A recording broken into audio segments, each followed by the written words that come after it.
Hi everyone and welcome to Crypt Talk, that Irish guy that talks about Bitcoin. In this episode, I will outline the different indicators that suggest a massive Bitcoin price increase is imminent. We'll take a look at the charts and we'll talk about how Twitter was hacked, how PayPal was confirmed, and how the hash rate is at an all-time high and why that matters. But before we do that, take a quick look at this. According to data analysis on this channel, 60% of the people watching the videos are not subscribed, whereas only 40% of the people watching videos are subscribed. So if you're watching this video or you have watched any of the other videos and you still haven't subscribed, go ahead and click that subscribe button to stay up to date with all the Bitcoin news. So go ahead, push that button. The time for talking is over. It's time to push buttons. Push the goddamn button. Push the goddamn button. Then you push this button. Push it!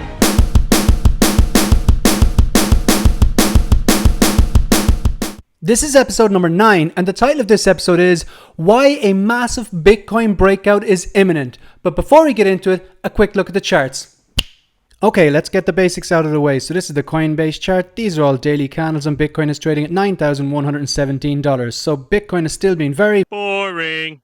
But the good news is I think that's going to come to an end very, very shortly, as Bitcoin has been trading inside this consolidation pattern for the last few months, consistently putting in lower highs and higher lows. And as you can see, it's getting squeezed in between these two trend lines. I do expect to break out within the next few days, maybe a week or two tops. But I don't even think it's going to last that long. You see, this date here is the 23rd of July, which is 4 days time.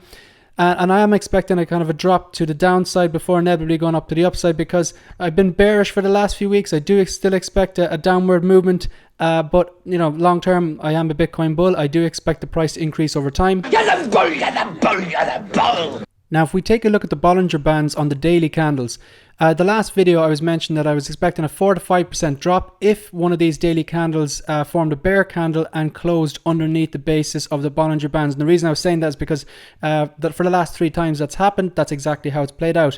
When it closed below the Bollinger Bands, we get a 4 to 5% drop. So it hadn't actually done that until the 16th of July, 3 days ago. So that's the bottom. So if we measure from here, from the bottom of this, and we measure 5% down, 5% down would be, just move this a second, 5% down would be 8,674. Now, if that happens over the next few days or weeks and we drop down that far, if we lose the 8,600 level, I do think it's going to go down far further before an inevitable blast to the upside, because I feel I've been very bearish the last few videos, but I am a Bitcoin bull. I do expect that the price over time will increase. So taking a look at another indicator here called the EMA ribbon, kind of similar to the base, the Bollinger Bands. When the price is above, it tends to be increasing in price or in a bull market, and when it's underneath, in a bear market. And as we can see, it's falling into this here now, and that's another kind of a bad sign for the short term for Bitcoin. So it's another reason that I think that a correction could be due. Now, I feel like I've been very bearish for the last few episodes because I am expecting some sort of a retracement or a pullback before a blast off to the upside. I do think it's going to be the biggest bull run Bitcoin's ever seen. So I want to finish off on a positive note. Since March, we've had a massive run up here, massive gains before we entered this sideways movement or consolidation pattern. Now, this could be a bullish pennant. So bullish pennants are continuation patterns where if the breakout comes, or when the breakout comes, it would tend to break out in the same direction as the original run up. So that means the target would be equal to the height of this flagpole up above here. Also, we have downward trending volume, which is a sign a breakout's going to happen, but this downward or decreasing volume, that's not bullish bias or bearish bias. It could still break up any single way, but just let's have a look at a target just in case it does break out to the upside. So I'm just going to draw a line here for the flagpole itself, and then I'm going to clone this line, and then let's just say it breaks out today. So you're talking of a target around $14,000, and that could be realistic as well, because last June that was what Bitcoin hit, $14,000. It would make sense to touch that before heading up and hopefully hitting all-time highs. But all of that being said, this is Bitcoin. It tends to do whatever it wants. So that's it for the charts for today. But I'm interested to know what you think. Do you think Bitcoin is going to crash down to $7,000 or lower? Or do you think we're heading towards $15,000 or maybe even an all-time high? Let me know in the comment section down below. So that brings us to the main focus of this episode, why a massive Bitcoin breakout is imminent. So remember, this is not financial advice. I'm not an economist, I'm not a financial advisor, so always do your own research. With that being said, even though this channel is only 2 months old, I have been following Bitcoin and its price since 2015, so I know a thing or two about Bitcoin and why there's potentially a massive storm brewing. What did he just say? He said there's a storm coming in. This is obviously great news for hodlers, so make sure you watch this video right to the end because I'll be outlining a potential price target for Bitcoin's next bull run. So let's get started. Number 1, the halving effect. The halving is an event that happens in Bitcoin every 4 years, which effectively cuts the Bitcoin mining reward in half. Bitcoin's first halving event took place in late 2012, and the Bitcoin price was trading at $12. Less than 2 years after that, it peaked at $1,134. Bitcoin's second halving event took place in 2016, and the Bitcoin price was trading at $657. Within 2 years, the price had peaked at $19,587. The third halving event took place in May 2020, and Bitcoin traded through the halving at $8,800. Remember, watch right to the end because that's when I'll be giving my price target for the next bull market. Number 2, the hash rate is at an all-time high.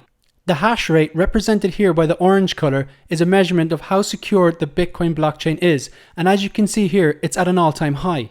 This means that the network has never been more secure.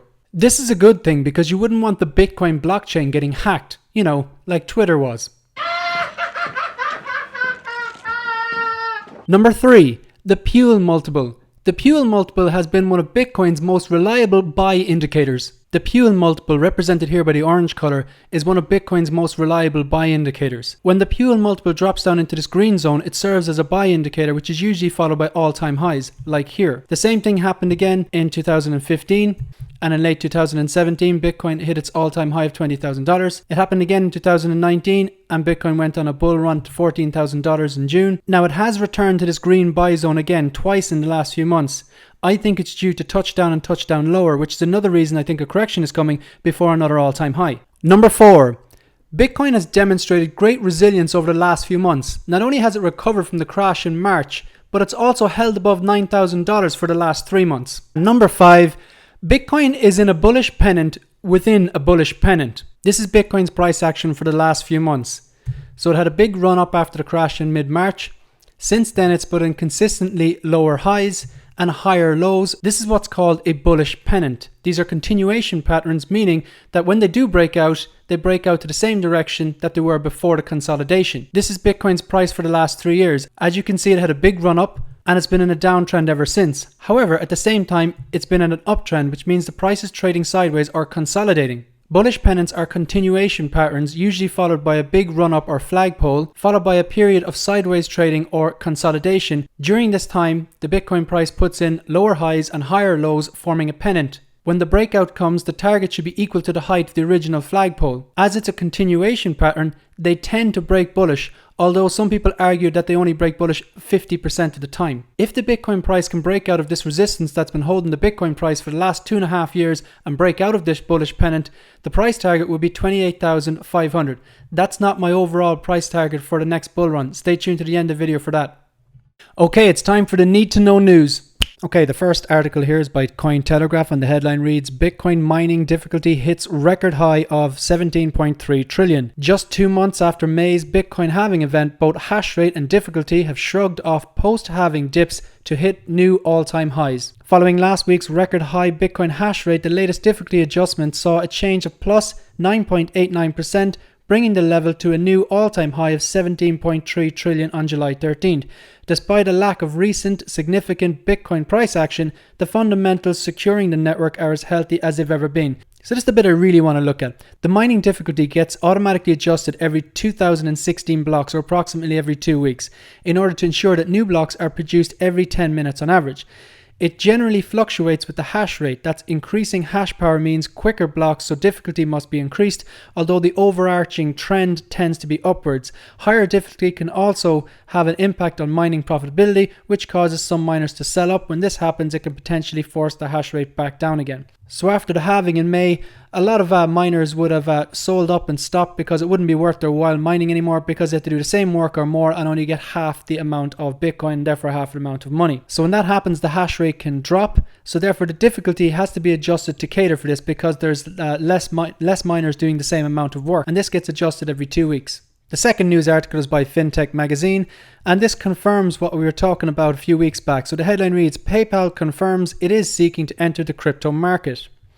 So a recently published letter to the European Commission reveals that digital payments company PayPal is developing crypto asset management capabilities. To quote the letter, "We appreciate the opportunity to share our initial thoughts and look forward to further participation in upcoming discussions regarding a regulatory framework for blockchain, distributed ledger technology, and crypto assets. PayPal is continuously monitoring and evaluating global developments in the crypto and blockchain distributed ledger space, and continued of particular interest to us is how these technologies and crypto assets can be utilized to achieve further financial inclusion." They say that Bitcoin is the money by the people for the people, and help eliminate some of the pain points that exist in today in financial services. So this is massive bullish news, because it effectively provides an on-ramp to cryptocurrencies for PayPal's 300 million users. And the last piece of news today is the Twitter hack. And that's exactly what it was. Twitter got hacked, Bitcoin did not get hacked. The scammers themselves went after Bitcoin because they know it's valuable. But of course, the media just sees Bitcoin and scam in the same sentence and assumes it's a Bitcoin scam. So for this article, I mean, I'm choosing the BBC News here, but I could have chosen anyone. Everyone had this. Any crypto and blockchain website. Sky News has it. The RTE News here in Ireland had it. Everyone had it. So the headline reads here, major US Twitter accounts hacked in Bitcoin scam. So see the way it's Bitcoin scam. Technically not a Bitcoin scam. It's someone who scammed and they just wanted Bitcoin because they recognized the value. But Bitcoin wasn't hacked. Twitter was hacked. So these celebrities here, Kanye West, Elon Musk, Bill Gates, Barack Obama. I think Jeff Bezos was in as well. The Coinbase, Twitter was hacked as well. So billionaires Elon Musk, Jeff Bezos and Bill Gates were among many prominent US figures targeted by the hackers on Twitter in an apparent Bitcoin scam. The official accounts of Barack Obama, Joe Biden and Kanye West were also requested donations for the cryptocurrency. So let's have a look at a kind of a sample of some of these. So this is the Joe Biden one. So I am giving back to the community. All Bitcoin sent to the address below will be sent back and doubled. If you send 1,000, you will get back 2,000. Only doing this for 30 minutes. So a lot of people, these are the accounts with the tick. These were official accounts. So a lot of people would have seen these, and unfortunately some people got duped into this, and the gist is they send 1 Bitcoin to this address, or 0.1 Bitcoin, whatever they send, they get double back. But of course, that didn't happen. It was a scam. People were just basically ripping these people off. And you might think, okay, surely no one will actually do this, but they actually managed to get, I think the last time I checked, it was like that address that they blurred it out here, so no one actually sends any more money to it or Bitcoin to it. But when you do check, you can check that on blockchain.com, because it's an actual distributed ledger, and they had about 14 Bitcoins. So 14 by what the price is now, $9,163. You do the math. So this seems like the perfect time to mention the Ledger Nano S. It's a cold storage wallet. It's the safest way to store your Bitcoin and cryptocurrency. Remember, exchanges and websites can be hacked, but the Bitcoin blockchain can't be.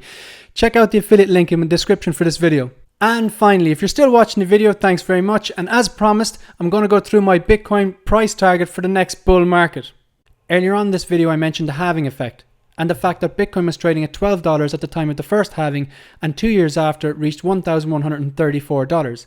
That's 95x. So $12 multiplied by 95 gives you roughly $1,134. During the second halving, Bitcoin was trading at $657, and less than 2 years later, nearly hit $20,000. But that was a 30x. Now, although it might be unrealistic to expect 95x or 30x returns again, but if this returns trend continues, it might be realistic to expect 1/3 of 30x or 10x returns. So 8,800 times 10 will put the price target at $88,000 within the next 2 years. That's massive. Okay everyone, that's the end of this episode. So if you've enjoyed the content, please be sure to like and subscribe. And as usual, Sláinte. Bye bye bye bye bye bye bye bye bye.